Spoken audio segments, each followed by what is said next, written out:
Hello everyone, welcome to my video. इस ड्रामे का एपिसोड नंबर 17 एक्सप्लेनेशन होगा। एक्सप्लेनेशन स्टार्ट करने से पहले अगर आप लोग मेरे चैनल में नए हो तो चैनल को सब्सक्राइब ज़रूर कर लेना।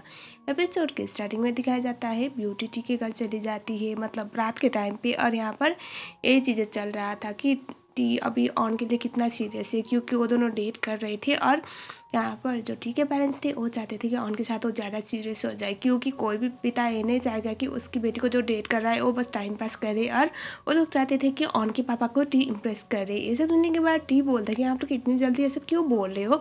तभी टी के पेरेंट्स बोलते कि क्योंकि वो लोग चाहते हैं कि जल्दी से ऑन और टी की शादी हो जाए, और वो लोग रिश्ता लेकर जाना चाहते थे। और टी की मॉम जल्द से जल्द अपने घर में एक बहू चाहती थी। ये सब सुनने के बाद टी थोड़ा नर्वस होता है और वो बोलता है कि अभी इतनी जल्दी क्या है इन सब चीज़ों के लिए। तभी उसकी डैड पूछती कि क्या बात है, तुम किसी और को पसंद करते हो क्या, किसी और कोई और है क्या तुम्हारे मन में। ये सब सुनने के बाद टी बोलता है कि नहीं, ऐसा आप लोग क्यों बोल रहे हो। तभी टी के पापा बोलते कि ब्यूटी का क्या। तभी टी तो शौक हो जाता है, ब्यूटी तो और भी ज़्यादा शौक हो जाती है। टी बोलता है कि आप लोग ये सब क्यों पूछ रहे हो। तभी वो लोग बोलते हैं कि क्योंकि हमने देखा हुआ है बेटा, तुम अभी ब्यूटी के लिए बहुत परेशान रहते हो, देखा हुआ है तुम उसके लिए बहुत ज़्यादा केयर कर रहे हो, तो लगा शायद ब्यूटी के लिए तुम्हारे दिल में कुछ होगा। ये सब सुनने के बाद टी पहले तो रुक जाता है, लेकिन बाद में वो बोलता है कि नहीं नहीं, ऐसी कोई बात नहीं है, मैं बस कंपनी के लिए कर रहा हूँ, इतनी अजीब सी लड़की को कौन पसंद करेगा, ऐसा वो बोल देता है। ये सब सुनने के बाद ब्यूटी को बहुत बुरा लगता है, और उसके बाद वो सोचते हैं कि इसके लिए तो और ही सही है, और वो वहाँ से उड़ के घर पे चली जाती है। घर में जाने के बाद ब्यूटी बहुत ज़्यादा गुस्से में थी, और वो टी को ना बहुत ज़्यादा भला बुरा कह रही थी। और बाद में सोचती है कि मैं इतना गुस्से में क्यों, मुझे क्या फैटी कुछ भी करे, फैट किसी और के साथ जाए या कुछ भी करे, कौन सा मैं उसे पसंद करती हूँ बोल के वो अपने आप को संभालने की ट्राई करती है। हमें दिखाया जाता है टी ब्यूटी को कॉल कर रहा था, लेकिन अब रात को तो उसे कॉल करने का कोई फ़ायदा नहीं था, तो वो बस उस फ़ोन को देख के हंस रही थी। और टी तो बस कंटिन्यूसली फ़ोन किया जा रहा था, लेकिन वो फ़ोन रिसीव तो कर ही नहीं रही थी। हमें दिखाया जाता है टी भी काफ़ी ज़्यादा परेशान था, और वो ना ऐसा इमेजिन कर रहा था कि जेड और ब्यूटी साथ में है, और जेड ने उसे अपना लव कन्फेशन किया हुआ है। और ये सब इमेजिन करने के बाद टी और भी ज़्यादा परेशान होता है, और वो बोल रहा था कि मुझे किसी और चीज़ पे फोकस करना है। वो तो बिल्कुल भी नहीं सोच के वो भी परेशान हो रखा था। सुबह दिखाया जाता है टी ब्यूटी के पास आता है, और वो उसे बोलता है कि तुमने कल फ़ोन क्यों नहीं रिसीव किया। तभी ब्यूटी बोलती कि मैं अपना काम कर रही थी, ऐसे भी तुम ऑन के साथ बिजी होंगे तो मैंने सोचा कि डिस्टर्ब नहीं करूँगी। ये सुनने के बाद टी बोलता है कि अब तुम्हारे पास बस 3 घंटे है, आज तुम्हें शाम को प्रेजेंटेशन देनी है। ये सुनने के बाद ब्यूटी तो शॉक हो जाती है, और वो बोलती है कि तुमने मुझे पहले बताया क्यों नहीं। तभी टी बोलता है कि कल रात को मैंने उसी चीज़ के लिए कॉल किया था, लेकिन तुमने तो फ़ोन उठाया नहीं, तुम कहीं और बिजी होगी। ब्यूटी अब बहुत परेशान हो जाती है, और टी बोलता है कि अब तुम इतनी ज़्यादा प्रॉब्लम में आई गई हो तो मैंने सोचा चलो मैं तुम्हारी थोड़ी सी हेल्प कर देता हूँ, बोलता है। ये सुनने के बाद ब्यूटी काफ़ी खुश हो जाती है। टी बोलता है कि चलो गार्डन में। उन दोनों को जाने के बाद वहाँ पर सोमचेंग, उसकी मॉम, आंटी जैन, सब लोग बहुत खुश थे, और दोनों पेयरिंग को बहुत अच्छा बोल रहे थे। मतलब टी और ब्यूटी इन दोनों को भी, इन लोगों को बहुत अच्छे लग रहे थे। हमें दिखाया जाता है ब्यूटी अपना काम कर रही थी, और वो काफ़ी फास्ट काम कर रही थी, लेकिन ऑफिस में क्लाइंट आ चुके थे, और अभी जो पैट है वो अपने चमचों के साथ आ चुकी थी। उसका काम तो रेडी हो चुका था, लेकिन ब्यूटी अभी घर से निकली नहीं थी। टीप काफ़ी ज़्यादा परेशान था। ब्यूटी कार से आ रही थी, लेकिन कार पे भी अभी वो लेट हो रहा था, इसलिए वो एक राइडर को बुक करके वहाँ से निकल जाती है।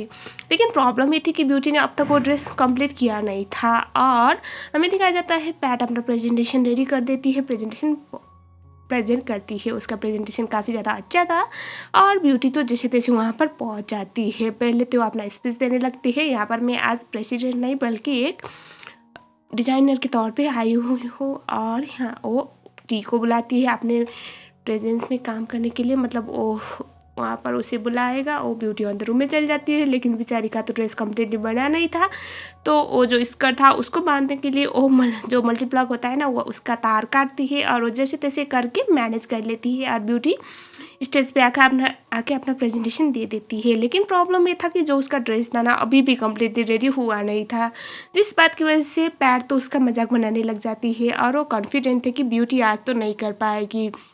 ब्यूटी थोड़ा परेशान भी थी, और वो थोड़ा कॉन्फिडेंट भी थी। अब डिसीजन टाइम आता है और क्लाइंट को ऑब्वियसली ब्यूटी का आइडिया काफ़ी पसंद आता है, क्योंकि भले ही ये ड्रेस कंप्लीट ना हुआ हो लेकिन गलती से ही सही लेकिन काफ़ी प्रिटी बन गया था और यूनिक भी बना हुआ था। ये सब देखने के बाद ब्यूटी बहुत खुश हो जाती है। टी भी उसे कंग्रेचुलेट कर रहा था और पैट बहुत गुस्से में आ जाती है। हमें दिखाया जाता है अब ब्यूटी फाइनल तो हो गई, ब्यूटी का काम पसंद आया, लेकिन यहाँ पर वो बाहर जाने के बाद होता क्या है ना, जो ब्यूटी थी वो जा रही थी, टी उसे कंग्रेचुलेट करता है। ब्यूटी बोलती कि थैंक यू और वो उसे बोलती कि तुमने भी मेरी मदद की है तो मैं तुम्हें थैंक यू बोल सकती हूँ, बोल के उसे थैंक यू बोलती है। तभी टी बोलता है कि घर जा रहे हो, मैं तुम्हें ड्रॉप कर दूंगा, लेकिन ब्यूटी बोलती कि नहीं नहीं, मैं आज अपना कार लेके आई हुई हूँ तो मुझे नहीं चाहिए तुम्हारी हेल्प, एक काम करो तुम अपनी ऑन के पास जाओ, बोल के वो बोल देती है। ये सुनने के बाद टी बोलता है कि अब हर बात में ऑन को घुसाना ज़रूरी है क्या। ब्यूटी बोलती कि नहीं, तुम्हें पसंद है तो मुझे लगा तुम्हारी गर्लफ्रेंड है, तुम्हारी गर्लफ्रेंड का नाम तो लेना चाहिए, बोलती है। वो वहाँ से जाने वाली थी। तभी टी बोलता है कि कल एग्जीक्यूटिव का मीटिंग है तो तुम्हें आना है वहाँ पर, लेकिन उसमें ना थोड़े ढंग के कपड़े पहन के आना, आज जैसे आधे अधूरे नहीं, क्योंकि तुम कंपनी के प्रेसिडेंट हो तो तुम्हारा जो ड्रेसअप है वो बहुत मैटर करेगा। ऐसे नहीं बाद ब्यूटी बोलती कि ठीक है। ब्यूटी काफ़ी मतलब नॉक कैजुअल सर्विस बना रही थी। टी बोलता है कि एक बात बताओ, तुम अब जल्दी कंपनी का प्रेसिडेंट बनने वाली हो लेकिन तुम एक भी खुश नहीं हो। ऐसे नहीं कहती ब्यूटी बोलती कि हाँ तो इसमें कौन सी बड़ी बात है, ऐसे भी एक ना एक दिन तो मुझे बनना ही था तो अभी बन रही हूँ, ऐसे मुझे बहुत पहले बन जाना चाहिए था, ऐसा वो बोलती है। सुनने के बाद टी बोलता है कि इतना ज़्यादा अपने आप को हवा में भी मत उड़ाओ, ऐसे तुम्हारा काम आज बहुत ख़राब था लेकिन तुम्हारी किस्मत अच्छी थी, ऐसा बोल देता है। ये सुनने के बाद ब्यूटी बोलती कि नहीं मैं तुम्हारी बात नहीं मानती, तुम मुझे बस चिढ़ा रहे हो ना, ऐसा बोलती है और उसके बाद वहाँ से चली जाती है।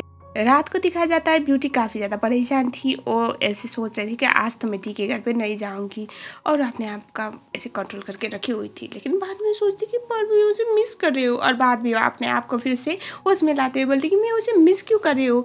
ऐसे उसे तो हर टाइम ऑन ऑन ऑन कहना होता है तो वो ऑन के साथ बिजी होगा ना उसके गर्लफ्रेंड के साथ, मुझे थोड़ी याद करना है, उसे बोलती है। और उसके बाद ब्यूटी देखती है उसका जो एमुलेट था उसका गोल्ड लेवल बहुत ज़्यादा बढ़ गया था। ये देखने के बाद वो काफ़ी खुश हो जाती है। तो ऑलमोस्ट ब्यूटी ने अपना दोनों मिशन तो कंप्लीट कर दिया और अब अपना प्रिंस चार्मिंग ढूंढने वाला मिशन ही रह गया था। हमें दिखाया जाता है ब्यूटी अपना पेडिक्योर मेडिक्योर करवा रही थी, लेकिन बंदी अब इतना ज़्यादा काम कर रही थी, इतना ज़्यादा काम कर रही थी, स्ट्रेस की वजह से थोड़ा सा रूड बन जाती है अपने एम्प्लॉय के साथ, जिसके चक्कर में तभी एंजल आती है। एंजल आने के बाद सब लोग पहुंच हो गए थे और ब्यूटी को ऐसे रोक देती है एंजल, और उसके बाद वो बोलती है एंजल कि तुम्हारी प्रॉब्लम क्या है, तुम इतना ज़्यादा मेहनत करने के बाद सब कुछ अचीव कर चुकी थी, मुझे अच्छा लग रहा था कि तुम कर पाई थी, लेकिन अभी देखो तुम्हारी हरकतें फिर से सब कुछ बिगाड़ रही है। आज तुमने जो किया ना उसकी वजह से ये सब हो रहा है, देखो तुम्हारा एमुलेट में गोल्ड कलर फिर से कम हो रहा है।